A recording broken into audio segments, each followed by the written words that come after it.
पंढरीच्या वाटेत दिंड्या पताका लोळती, देवा त्या विठ्ठलाचं साधो रिंगण खेळती। नमस्कार, मी ऋतुषा कदम।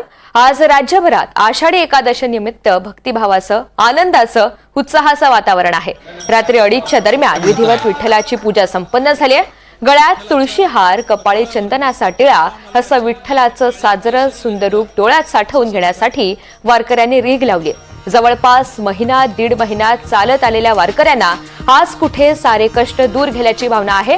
यंदा याच वारकऱ्यांपैकी एक कैलास उगले आणि त्यांच्या पत्नी कल्पना उगले यांना विठ्ठलाची पूजा करण्याचा सन्मान प्राप्त झाला। मुख्यमंत्री देवेंद्र फडणवीस आणि त्यांच्या पत्नी अमृता फडणवीस यांच्या हस्ते विठ्ठलाची शासकीय पूजा संपन्न झाली।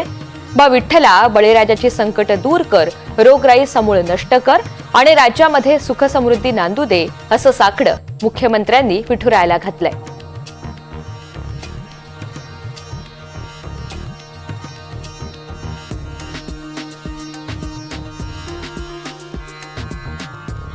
तर आज आषाढी एकादशी निमित्त ही महापूजा संपन्न झालेली आहे। तर दुसरीकडे वारकरी आणि सर्व भक्तगण हे सुद्धा विठुरायाचं दर्शन घेण्यासाठी आणि विठुरायाची एक झलक पाहण्यासाठी, त्याच्या चरणी लीन होण्यासाठी मोठ्या संख्येने गर्दी करतात आणि भाविकांची रीघ या ठिकाणी लागलेली आहे।